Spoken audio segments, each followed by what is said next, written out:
welcome to a very special, quick episode of Geekoutdoors.com. And as you can probably tell, I'm not outdoors, but I am outdoors virtually. So, a few things just happened recently, this past day or so. Yesterday, as I was shooting my reaction to the latest Star Trek Beyond trailer, actually another very surprising trailer dropped, which I was completely unaware of. And that was the Independence Day Resurgence trailer. Yes, Independence Day actually got a sequel. I never thought that would happen.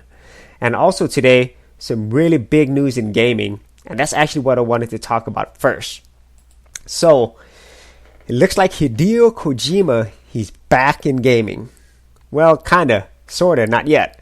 And so anybody who keeps up with gaming knows that it's been a pretty tough year for Hideo Kojima. You know, he's been basically treated like crap. And just last week, he was barred from picking up a Gamers Award for his creation, Metal Gear Solid 5, and of course the rest of his whole team with Kojima Productions. So Konami's lawyers barred him from getting the award, which is probably the last slap in the face that he got among many others. And on a previous episode, I talked about how Konami said that Hideo Kojima is on vacation. Basically, just keeping him from saying anything before he left. So this is a term, I guess in Japan, this is normal. It's called shaming.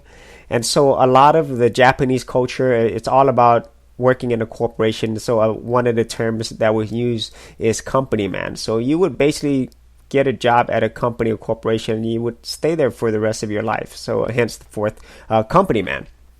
And if you did something that they didn't like, whether you're a VP, a president, it doesn't matter. They'll make you a janitor. So it's not uncommon for this to happen, but it just sucks. It's like these are the people who not only created the games that help build your company, but it also insults all the gamers, the billions of gamers who supported you over the years and to build you up to what you are today. And I myself, I've always been an old school Konami fan. I love Contra. I still remember the code up, up, down, down. I got that memorized. Also, the Kid Nicky. I remember Kid Nicky. And I think ER Kung Fu was actually made by Konami as well. We had Teenage Mutant Ninja Turtles. Of course, Castlevania, and let's not forget the whole Metal Gear series. And so Hideo Kojima, he's been there pretty much since the beginning. I mean, it actually took him like 5 years to finish the latest Metal Gear game, the Metal Gear 5, Solid 5, and then he's been with Konami for over 20 years. So for him to be treated this way, it's just horrible, to say the least. But it looks like he's going to go into greener pastures. At least from this news, he officially quit Konami as of today, and it looks like he's going to be heading over to Sony Computer Entertainment, PlayStation. So it looks like he's going to be able to get his own in-house studio at Sony. So very similar to what he did with Konami, where they allowed him to create Kojima Studios within Konami. And so hopefully with this move, Hideo Kojima and his team, they're given the control, the freedom to make the type of game that not only they like, but which a lot of gamers around the world love. Of course, getting a lot of funding from Sony, so then he could not have to worry so much about the budget. And so I'm really excited about this, and I'm very, very happy for Hideo Kojima and his team. And I'm also happy that Konami is going to lose one of the greatest creators, a legend in the gaming world. They could definitely go back to their mobile game, their pachinko machines, and they also make casino games. If people didn't know, Konami's pretty big there. So they could have that while Hideo Kojima and his creative, talented team create the next big classic. So good for Hideo Kojima, good for gamers, and let's see what they have in store for us, hopefully sooner than later. So the second thing I wanted to talk about is the latest trailer for Independence Day Resurgence. This is a lot like the Star Trek trailer. This was a complete surprise to me. I didn't expect it. I heard rumors that they were making another movie, but I never really caught up with it. So basically, I'm not going to play the trailer. You could definitely go check it out, but I'm going to show you some clips that I kind of found interesting, to say the least. The first thing is, in the very opening scene, they're in like the desert. It looks like Area 51, and it shows the skulls of the aliens from the previous Independence Day. And just a little side note, I really did like the very first Independence Day. I mean, a lot of people thought it was cheesy, it's like no story and whatsoever, but I think that was the definitive popcorn movie, summer movie, big blockbuster, and then at the time, I think it's the most expensive movie ever made, and the trailer just sold me on it from the beginning. So it's a fun movie as long as you leave your brain at the door. So I was really really excited to hear about this. So it starts off in the desert, and not long after, you see a very familiar face, and that familiar face, if this isn't shining in his face, is Jeff Goldblum, who reprises his role, and I don't know the character's name, but as the very quirky scientist.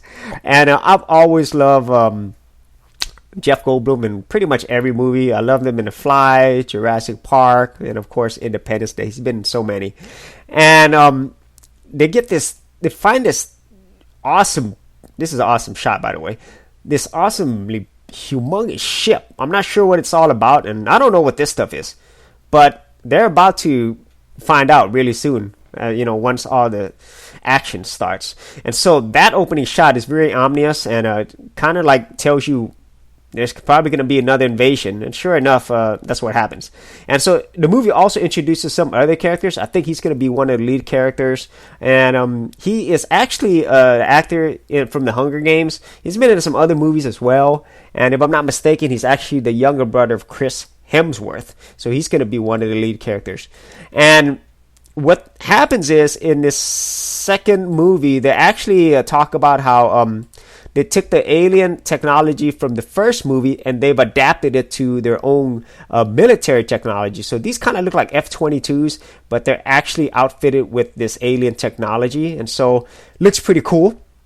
And as you go along further, you're actually going to get some like scenes that are very reminiscent from the first movie. They're just told in a different way, and you're also going to get some returning characters. And this is my favorite president in movies. It's Bill Pullman, and he's the one in the original Independence Day. He was the ex-fighter pilot turned president who gave like a really rousing speech to destroy these aliens and take back Earth. And the actual trailer, it actually has that particular clip playing throughout pretty much the whole trailer from the midpoint on. And from there, you get like a lot of action shots. And this guy right here, he's actually looks like the Will Smith replacement, and I think he might be the son of Will Smith from the first movie. And Vivica A. Fox is actually in this movie too, so that's why I think that. And then like some of these shots are just crazy. That's probably my favorite shot in the whole trailer. That just looks so crazy and cool and scary all at the same time. So that's a really good looking CG. So as you go forward, there's lots of scenes that kind of remind you of the first one. I'm not sure what's happening there. I think maybe that's his daughter. I'm not sure. It might be. And then, more fighter planes with alien technology. And as you go further, you see like more shots of destruction. And I think this is another cool shot. If I could get this shot right here. I'm not sure what's happening here, but I'm pretty sure that's an invasion. And that ship looks freaking massive, much bigger than the last one. The last one was pretty big. And as you go further, there's more like action scenes, and as I stated, Vivica A. Fox is back. Let me get a good shot of her right here. Yeah, that's Vivica A. Fox. She's back for more. And from here, a lot of battle scenes. Fighter pilots in space, fighter pilots on Earth, people screaming, shots of bases getting invaded. So like I said, very, very reminiscent of the very first Independence Day. And also this got this like one of the money shots where they show the ship, this massive ship invading Earth. And Jeff Goldblum actually makes a comment about this is much bigger than the first one. And there's also some shades of Armageddon here. That looks a lot like Armageddon. And as a matter of fact, I can't remember what scene it's in, but one of the actors from the actual Armageddon movie, he's in this movie. So just watch the trailer and you'll see what I mean. And so overall, This looks a lot like a reboot of the very first Independence Day. I'm looking forward to it just for the fact that I really enjoyed the first one. And I think as long as you go in there just having your brain at the door, I think it's going to be a real fun popcorn movie. But we won't know for sure until it's actually released in 2016. So those are my quick thoughts about two pieces of news that I thought you gotta make a video about it, and I couldn't wait till the outdoors to do it.